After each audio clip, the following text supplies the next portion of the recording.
Hello everyone, this is Bhavya Rampal, your trainer and guide for cracking all school teaching exams.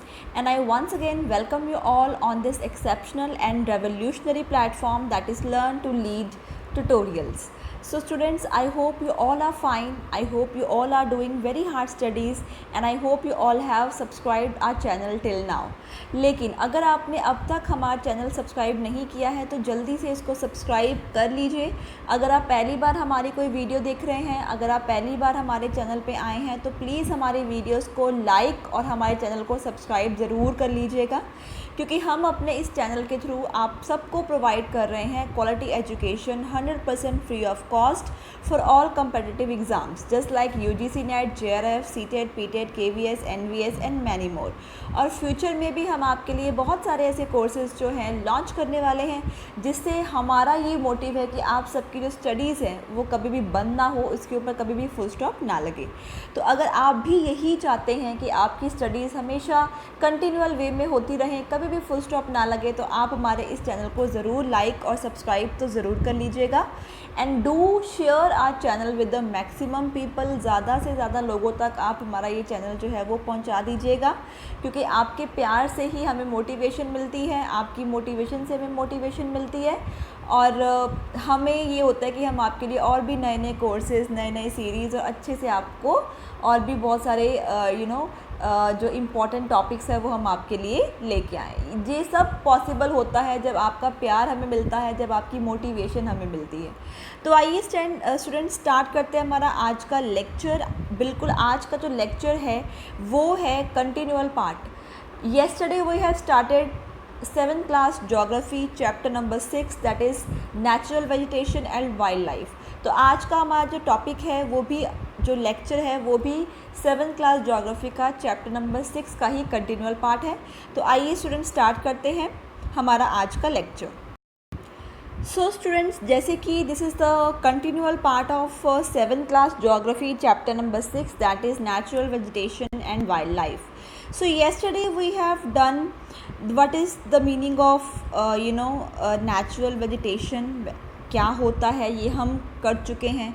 हमने forest का topic जो है वो start कर लिया था, ठीक है। टाइप्स ऑफ फॉरेस्ट में हम ट्रॉपिकल एवरग्रीन फॉरेस्ट कर चुके हैं, ट्रॉपिकल डेसिडस फॉरेस्ट कर चुके हैं, टेम्परेट एवरग्रीन फॉरेस्ट कर चुके हैं एंड टेम्परेट डेसिडस फॉरेस्ट हम कर चुके हैं। सो मैं आपको यही रिकमेंड करना चाहूँगी कि अगर आप मेरी ये वाली वीडियो देख रहे हैं पहले, तो मेक श्योर, क्योंकि ये वीडियो कंटिन्यूअल पार्ट है, तो मेक श्योर कि आपने मेरी प्रीवियस चैप्टर 6 वाली वीडियो जो है वो ज़रूर देख ली होगी, या अगर नहीं देखी है तो पहले आप वो वाली वीडियो देख लीजिए, इसके बाद ही इस वीडियो को आप देखिएगा, बिकॉज ये कंटिन्यूअल पार्ट है, तो कंटिन्यूटी में हम कर रहे हैं। सो टेम्परेट डेसिडुअस फॉरेस्ट भी हमने कर लिया था। आज हम करने वाले हैं मेडिटेरेनियन वेजिटेशन, ठीक है जी। मेडिटेरेनियन वेजिटेशन जो है वो भी एक टाइप का वेजिटेशन है, एक टाइप का फॉरेस्ट एरिया ही आप कह सकते हो। So let's start. You have learned that most of the east and northeast margins of the continents are covered by the temperate evergreen and deciduous trees. The west and the southwest margins of the continents are different. अब हमें इतना पता है कि जितने भी waste margin हैं, जितने भी साउथ मार्जिन हैं, ऑफ कोर्स जितने भी आपके नॉर्थ ईस्ट वेस्ट साउथ के जितने भी मार्जिन्स हैं वो सब क्या होते हैं, डिफरेंट होते हैं। So they have Mediterranean vegetation. It is mostly found in the areas of Mediterranean Sea in Europe, Africa and Asia. Hence the name. अब आपको इतना पता लग जाएगा यहाँ से, जो हमने read out the things that we have read out here is कि जो आपका मेडिटेरेनियन वेजिटेशन है वो कहाँ कहाँ पे होता है, वो पाया जाता है west and south west margins of the continents के ऊपर, ठीक है। सो ये वेजिटेरियन जो वेजिटेशन है उसका नाम कहाँ से हमने रखा, इसका नाम ये वाला क्यों रखा, बिकॉज इसका जो आसपास का एरिया है वो किस एरिया के आसपास है, मेडिटेरेनियन सी के आसपास है, ठीक है। सो मेडिटेरेनियन सी के साथ इस वेजिटेशन का नाम जो है क्या पड़ गया, मेडिटेरेनियन वेजिटेशन पड़ गया, ठीक है। तो ये जो मेडिटेरेनियन वेजिटेशन है वो कहाँ कहाँ पे फाउंड होता है, कहाँ कहाँ पे मिलता है, यूरोप में, अफ्रीका में और एशिया में, ठीक है। सो मेडिटेरेनियन सी से ही इसका नाम क्या पड़ गया, Mediterranean vegetation. So this kind of vegetation is also found outside the actual Mediterranean region in California in USA, Southwest Africa, Southwestern South America and Southwest Australia. ठीक है, सो ज़रूरी नहीं है कि जो आपकी मेडिट्रेनियन वेजिटेशन है वो सिर्फ मेडिट्रेनियन सी के आसपास वाले एरिया में ही मिलती है। कभी कभार कुछ ऐसे एक्सेप्शंस भी होते हैं, ठीक है, जैसे आपके जो मेडिट्रेनियन वेजिटेशन है वो आउटसाइड द मेडिट्रेनियन रीजन भी पाए जाते हैं। जस्ट फॉर एग्ज़ाम्पल जैसे यूएसए में, साउथ वेस्ट अफ्रीका में, साउथ वेस्टर्न आप कह सकते हैं साउथ अमेरिका में, ठीक है, और साउथ वेस्ट ऑस्ट्रेलिया में भी जो आपकी मेडिट्रेनियन वेजिटेशन है वो मिल जाएगी आपको। So these regions are marked for hot and dry summers and mild rainy winters, ठीक है, क्योंकि ये भी आपके ट्रॉपिक्स के आसपास है, ठीक है, ये भी आपके इक्वेटर के आसपास है, इसलिए इन रीजन्स में भी क्या होगा, हॉट एंड ड्राई समर्स होंगे, ठीक है, और माइल्ड रेनी विंटर्स होंगे। मतलब गर्मियाँ जो हैं काफ़ी हॉट होंगी, काफ़ी ड्राई होंगी, और विंटर्स जो हैं वो थोड़ी सी रेनी और थोड़ी सी माइल्ड होंगी, ठीक है। Citrus fruits such as oranges, figs, olives and grapes are commonly cultivated here because people have removed the natural vegetation in order to cultivate what they want to. There isn't much wildlife here, ठीक है। So Mediterranean vegetation में citrus fruits मिलते हैं। Citrus fruits मतलब ऐसे fruits जो कि vitamin C में काफ़ी अच्छे होते हैं, जिनमें विटामिन सी की जो मात्रा है वो काफ़ी ज़्यादा होती है। खट्टे फ्रूट, सिट्रस फ्रूट जिनको हम बोलते हैं, जैसे ऑरेंजेस, फिग्स, ऑलिव्स, ग्रेप्स, ठीक है, ये सब चीज़ें जो है आपको मेडिट्रेनियन वेजिटेशन में मिल जाएंगी, ठीक है। और यहाँ पे नेचुरल वेजिटेशन जो है वो लोगों ने रिमूव कर दी है। क्यों रिमूव कर दी है? बिकॉज लोग जो है यहाँ पे सिट्रस फ्रूट्स को की एग्रीकल्चर होती है यहाँ पे, ठीक है, इसलिए सिट्रस फ्रूट्स को उगाने के लिए, सिट्रस फ्रूट की कल्टीवेशन के लिए लोगों ने यहाँ पे जो नेचुरल वेजिटेशन होता है उसको रिमूव कर दिया है। और क्या होता है यहाँ पे कोई भी वाइल्ड लाइफ नहीं है। यहाँ से एक क्वेश्चन बन सकता है, which vegetation doesn't have any wild life, ठीक है, ऐसे कौन से वेजिटेशन है जहाँ पे वाइल्ड लाइफ बिल्कुल भी नहीं है? तो इसका राइट आंसर क्या होगा? मेडिट्रेनियन वेजिटेशन, ठीक है। सो मेडिट्रेनियन वेजिटेशन में हमने क्या पढ़ा? इसमें हमने ये पढ़ा कि ये जो है वेस्ट और south west margins of continents में लाई करता है। इसका नाम पड़ा है मेडिट्रेनियन सी के साथ, क्योंकि ये जो एरिया है ये किसके आसपास का एरिया है? ये मेडिट्रेनियन सी के आसपास का एरिया है, इसलिए मेडिट्रेनियन सी के नाम पे ही इसका नाम पड़ गया मेडिट्रेनियन वेजिटेशन, ठीक है। इसके बाद हमने पढ़ा कि यहाँ पे लोग जो हैं वो सिट्रस फ्रूट्स की कल्टीवेशन करते हैं, ठीक है, ऑरेंजेस, फिग्स, ऑलिव्स, ग्रेप्स, और लोगों ने यहाँ पे सिट्रस फ्रूट्स की कल्टीवेशन करने के लिए जो भी नेचुरल वेजिटेशन होती है यहाँ पे उसको रिमूव कर दिया हुआ है, ठीक है। और यहाँ पे किसी भी टाइप का, किसी भी प्रकार का वाइल्ड लाइफ, ठीक है, कोई भी वाइल्ड एनिमल कुछ भी नहीं है यहाँ पे, no wildlife exist here, ठीक है। और यहाँ पे समर्स काफ़ी हॉट और ड्राई होती हैं और विंटर्स जो हैं वो रेनी और माइल्ड होती हैं। तो ये आपने यहाँ पे इसको याद करके रखना है। अब चलते हैं डू यू नो के ऊपर, ठीक है। अब डू यू नो देखते हैं, यहाँ से भी आपके जो हैं क्वेश्चंस आ सकते हैं, जैसे Mediterranean trees adapt themselves to dry summers with the help of their thick barks and wax coated leaves which help them reduce transpiration, ठीक है। अब मेडिट्रेनियन ट्रीज़ जो है वो काफ़ी स्पेशल ट्रीज़ होते हैं। क्यों? बिकॉज़ यहाँ पे वो अपने आप को ड्राई समर्स में अपने आप को अडेप्ट कर लेते हैं। कैसे? क्योंकि उनके जो बार्क्स होते हैं काफ़ी थिक होते हैं और वैक्स कोटेड लीव्स होते हैं यहाँ पे, ठीक है। ओके, उसके बाद Mediterranean regions are also known as orchards of the world for their fruit cultivation. यहाँ से क्वेश्चन बन सकता है, which region is known as orchards of the world, ठीक है। So orchards of the world किसे कहा जाता है? मेडिट्रेनियन रीजन को कहा जाता है।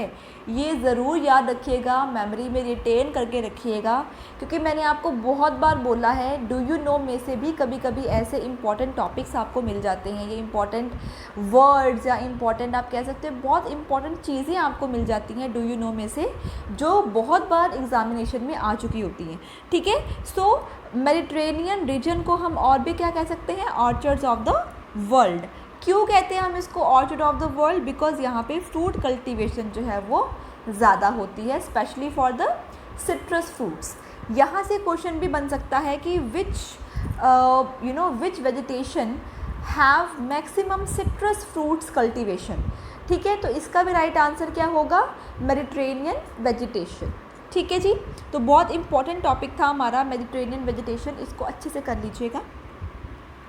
चलिए आगे चलते हैं। Next is coniferous forest. Coniferous cone, ठीक है, कोन शेप जो फॉरेस्ट होते हैं उनको हम कॉन शेप ट्रीज, ठीक है, उनको हम क्या बोलेंगे? ये वाले। ठीक है, आइए देखते हैं।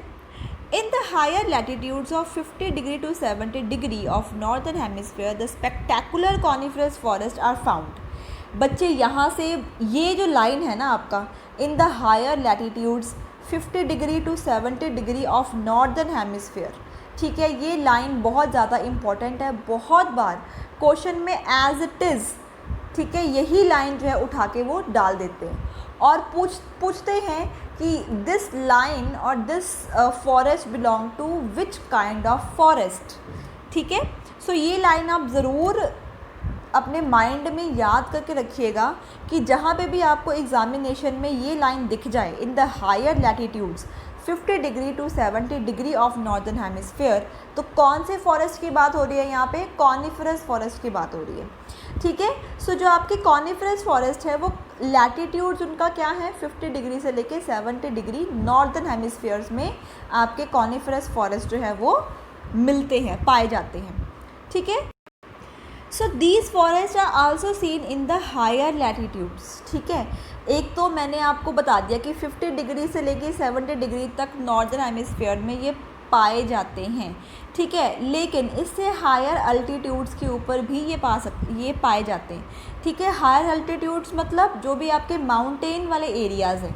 ठीक है, जो आपके कॉनिफरस फॉरेस्ट हैं वो नॉर्मली कहाँ पे होंगे? जहाँ पे आपके माउंटेन वाले एरियाज़ हैं वहीं पे आपको कॉनिफरस फॉरेस्ट मिलेंगे। देखिए यहाँ पे आप पिक्टोरियल में देख सकते हो, ठीक है, कि जितने भी माउंटेन्स वाले एरियाज़ हैं वहीं पे आपको ये वाले फॉरेस्ट जो हैं वो मिलते हैं, स्नो कवर्ड कॉनिफरस फॉरेस्ट। ठीक है, सो यहाँ से आप ये हिसाब लगा सकते हो कि माउंटेन वाले एरियाज़ में कौन से फॉरेस्ट होते हैं? कॉनिफरस फॉरेस्ट होते हैं। और ट्रीज़ जो हैं उनकी शेप क्या होती है कि ऐसे कोन की शेप में इस यहाँ पे ट्रीज़ होते हैं। अब आप देख सकते हो यहाँ पे ट्रीज़ की शेप जो है वो कौन शेप में है।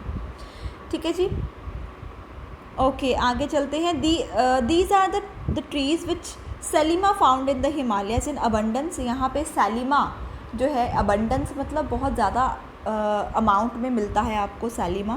दे are tall softwood evergreen trees. ठीक है, ट्रीज़ जो है वो यहाँ के बहुत ज़्यादा टॉल होते हैं, लंबे होते हैं और सॉफ्टवुड ग्रीन ट्रीज़ होते हैं। वुड जो है यहाँ इनकी जो काफ़ी सॉफ्ट होती है। ठीक है, the woods of these trees are very useful for making pulp. Pulp बनाने के लिए इसकी जो ट्रीज़ हैं वो बहुत ज़्यादा यूज़फुल होते हैं, which is use for manufacturing paper and news prints. ठीक है, पेपर ऑफ कोर्स आपको ये मालूम ही होएगा, जो हमारा पेपर होता है वो वुड से बनता है। तो कौन सी वुड से बनता है? कॉनिफरस फॉरेस्ट में जो ट्रीज़ होते हैं उनकी वुड से आपका पेपर बनता है और न्यूज़ प्रिंट बनते हैं। Match boxes and packing boxes are also made from the soft wood. ठीक है, सो आप ये कह सकते हो कि जो कॉनिफरस फॉरेस्ट है बहुत ज़्यादा इम्पॉर्टेंट है हम सब के लिए। क्यों? Because paper, news prints, boxes, match box, माचिस वगैरह, ठीक है, सब कुछ जो है यहाँ पे जो पाए जाने वाली सॉफ्ट वुड है उससे बनते हैं।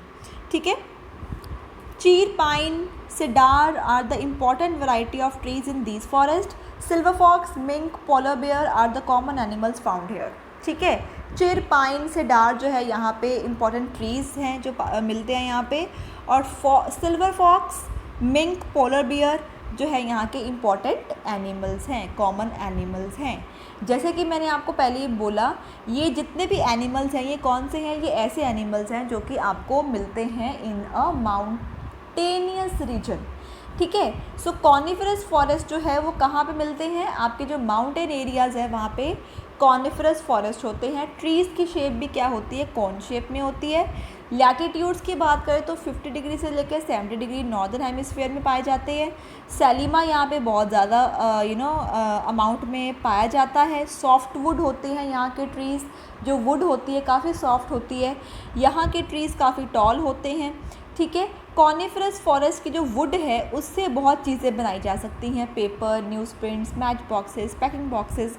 ये सो हम ये कह सकते हैं कि कॉनिफरस फॉरेस्ट जो है वो ह्यूमन बींग्स के लिए भी बहुत ज़्यादा इम्पॉर्टेंट टाइप ऑफ फॉरेस्ट है, ठीक है। आई होप आपको ये क्लियर होगा। कॉनिफरस फॉरेस्ट, मेडिटेरेनियन फॉरेस्ट भी हम कर चुके हैं, ठीक है, और कॉनिफरस फॉरेस्ट भी हम कर चुके हैं। नेक्स्ट है हमारा टॉपिक, आगे चलते हैं जी। नेक्स्ट है हमारा टॉपिक ग्रासलैंड्स का, ठीक है। तो ग्रासलैंड्स में सबसे पहला है हमारा ट्रॉपिकल ग्रासलैंड्स, ठीक है। So these occur on the either side of the equator and extend till the tropics. बिल्कुल, ये जो आपके ग्रासलैंड्स होते हैं क्योंकि ये इक्वेटर के आसपास के नियर होते हैं, ठीक है, और जो एरिया इक्वेटर के आसपास के नियर होगा वो क्या होगा, वो बहुत ज़्यादा गर्म होगा, हॉट होगा, ठीक है। The vegetation grows in the areas of moderate to low amount of rainfall. बिल्कुल, यहाँ पे क्योंकि हॉटनेस बहुत ज़्यादा है, ठीक है, तो यहाँ पे क्या होगा, यहाँ पे या तो मॉडरेट मतलब मिक्स्ड, मिडल टाइप की रेनफॉल होगी, ना ज़्यादा होगी ना कम होगी। या तो मॉडरेट रेनफॉल हो सकती है या तो फिर बहुत ही ज़्यादा कम अमाउंट में यहाँ पे रेनफॉल होती है। इसलिए आप पिक्टोरियल में देखिए तो यहाँ पे आप कह सकते हो कुछ भी ग्रीन नहीं है, एवरीथिंग क्या है यहाँ पे, सूखा हुआ है, ड्राई एरियाज में आते हैं ये वाले ग्रासलैंड्स, ठीक है। The grass can grow very tall, about 3 to 4 metres in height, ठीक है। यहाँ की जो ग्रास है वो बहुत ज़्यादा टॉल होती है, ठीक है, और इसकी हाइट कितनी होती है, 3 to 4 मीटर्स तक जो ग्रास है वो बड़ी हो सकती है। Savanna grasslands of Africa are of this type. Elephants, zebras, giraffes, deers, leopards are common tropical grasslands, ठीक है। अब ये जो एलिफेंट्स है, जेब्रास है, जिराफ है, डियर है, लिपर्ड्स हैं, ये कुछ कॉमन आप कह सकते हो एनिमल्स हैं जो कि ट्रॉपिकल ग्रासलैंड्स में पाए जाते हैं, ठीक है। सो ये इसमें हमने क्या पढ़ा, इस ग्रासलैंड्स में हमने क्या पढ़ा कि ये इक्वेटर के आसपास के होते हैं, ठीक है। ये जो एरियाज़ हैं they are near to equator, इसलिए यहाँ पे मॉडरेट से लेके लो अमाउंट की रेनफॉल होती है। ग्रास जो है यहाँ पे काफ़ी टॉल होती है, 3 to 4 मीटर्स तक टॉल हो सकती है। एलिफेंट्स, जिराफ्स, डियर, ये सब आप जो एनिमल्स हैं वो आपके यहाँ पे मिल सकते हैं, ओके। आगे चलते हैं टेम्परेट ग्रासलैंड्स। टेम्परेट ग्रासलैंड्स क्या होते हैं, these are found in the mid latitudinal zones and in the interior part of the continents. Usually grass here is short and nutritious. Wild buffaloes, bisons, antelopes are common in the temperate region.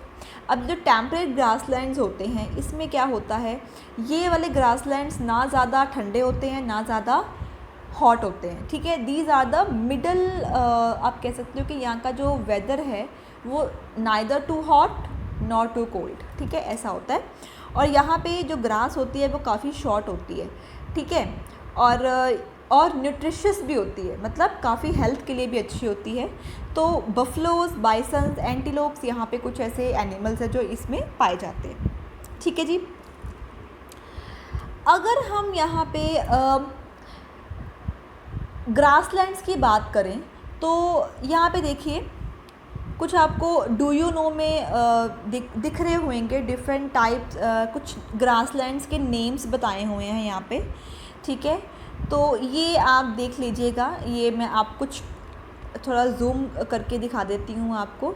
तो ये do you know जो है वो आप एक बार देख लीजिएगा, ठीक है, कि ग्रासलैंड्स जो हैं वो डिफरेंट ग्रासलैंड्स हो सकते हैं, डिफरेंट आपको यहाँ पे ईस्ट अफ्रीका में, वेनेजुएला में, ठीक है, ये कुछ आपको ग्रासलैंड्स के नेम दिए हुए हैं जो कि पूछे भी जा सकते हैं, नहीं भी पूछे जा सकते, इतने इम्पोर्टेंट भी नहीं है, तो आप देख लीजिएगा, ओके। आगे चलते हैं हम थॉर्नी बुशेस में क्या होगा, बिल्कुल ये जो थॉर्नी का मतलब क्या होता है कि आप बोल सकते हो कि बहुत ही जैसे डेजर्ट एरिया में जो होते हैं, ठीक है, तो ये जो बुशेस होती हैं ये कहाँ पे होती हैं? ये ज़्यादातर फाउंड होती हैं ड्राई डेजर्ट एरियाज़ में, ठीक है। So these are found in the dry desert like regions. Tropical deserts are located on the western margin of the continent. The vegetation cover is scarce here because of scanty rain, बिल्कुल, and scorching heat. अब thorny bushes कौन से areas में होंगे? Thorny bushes होंगे आपके उन areas में जहाँ पे डेजर्ट्स होते हैं, जहाँ पे पानी की बहुत ज़्यादा स्कार्सिटी होती है, ठीक है, पानी वहाँ पे बिल्कुल भी नहीं होता, ठीक है। अब जैसे आप डेजर्ट्स में जाइए, ठीक है, डेजर्ट्स में if you go to the desert ना, आपको दूर दूर तक कभी भी कोई भी पानी का पॉन्ड या लेक कभी भी आपको दिखाई नहीं देगा. बहुत दूर दूर, बहुत वॉक करने के बाद, बहुत ज़्यादा चलने के बाद आपको हो सकता है कि बीच में कुछ पानी मिल जाए. अदरवाइज़ वहाँ पे रेनफॉल भी बहुत कम होती है, ठीक है, और वहाँ पे पानी के जो लेक्स हैं, पॉन्ड्स हैं, वो भी बहुत कम होते हैं. तो थॉर्नी बुशेस जो हैं वो ऐसी बुशेस हैं जो आपके ड्राई एरियाज़ में होती हैं, ठीक है, और जहाँ पे स्कैंटी रेनफॉल है. स्कैंटी मतलब बहुत ही कम अमाउंट पे रेनफॉल होती है. और स्कॉचिंग हीट, स्कॉचिंग मतलब बहुत ज़्यादा ही आप कह सकते हो कि हीट होती है, बहुत ज़्यादा हॉट एरियाज़ होते हैं वो, ठीक है. ओके, इसके बाद आगे चलते हैं. आगे यहाँ पे बच्चे कुछ भी इम्पॉर्टेंट नहीं है एज़ पर दिस. आपके जो एग्ज़ामिनेशंस के पॉइंट ऑफ व्यू से आगे कुछ भी ज़्यादा इम्पॉर्टेंट नहीं है. मेन हमने जो भी करना था हम कर चुके हैं इसमें. सो ये देखिए, यहाँ पे आपको मैं एक कुछ पिक्टोरियल्स दिखाना चाहूँगी, ठीक है. ये ऐसे आपके कह सकते हैं कि ऐसे एनिमल्स हैं जो कि आपके माउंटेन एरियाज़ में पाए जाते हैं, ठीक है. वॉलरस, सील, पोलर बेयर, ठीक है, ये सब यहाँ पे पाए जाते हैं, ठीक है. तो इसी के साथ हमारा चैप्टर जो है वो फिनिश हो जाता है स्टूडेंट्स. बहुत ही इजी चैप्टर था, बहुत ही आप कह सकते हो इम्पॉर्टेंट चैप्टर है ये आपके एग्ज़ाम पॉइंट ऑफ व्यू से. सो आप इस चैप्टर को निगलेक्ट बिल्कुल मत कीजिएगा, बिकॉज 1 to 2 क्वेश्चंस आपको इस चैप्टर में से डेफिनेटली आते हैं. तो अब है मेरा फेवरेट पार्ट, ठीक है. मेरा फेवरेट पार्ट आपको पता ही है कि जब भी मैं कोई चैप्टर को फिनिश करती हूँ तो उसके जो टिक द करेक्ट आंसर हैं वो मैं आपके लिए छोड़ देती हूँ. और मैं ये एक्सपेक्ट करती हूँ कि आप मुझे इन टिक द करेक्ट आंसर्स का जवाब जो है मुझे कमेंट बॉक्स में ज़रूर देंगे. इसी उम्मीद के साथ मैं ये वाले टिक द करेक्ट आंसर भी आपके लिए आपको दे रही हूँ. और ये होप करती हूँ, उम्मीद करती हूँ कि जो भी मेरी वीडियो ये देख रहा होगा एट द एंड वो इस टिक द करेक्ट आंसर को ज़रूर सॉल्व करेगा और मुझे कमेंट बॉक्स में ज़रूर इसके आंसर देगा. बिकॉज ये इसका एक आप कह सकते हो कि tick the correct answer solve करने का पर्पस क्या है. इसका ये पर्पस है कि मुझे ये पता लग जाता है कि आपको चैप्टर कितना समझ में आया और आपको भी ये पता लग जाता है कि आपको कितना समझ में आया, ठीक है. सो ये कुछ टिक द करेक्ट आंसर हैं. इसको पढ़ के और मुझे इसका आंसर ज़रूर दीजिएगा कमेंट बॉक्स में. So thank you so much students, thank you so much for watching. I hope आपको मेरी आज की वीडियो काफ़ी अच्छी लगी होगी. कोई भी क्वेरी है, कोई भी क्वेश्चन है, कोई भी डाउट है तो आप मुझसे डायरेक्ट कमेंट बॉक्स में पूछ सकते हैं. So thank you so much and do subscribe our channel, do like our videos, and this is Bhavya Rampal saying goodbye.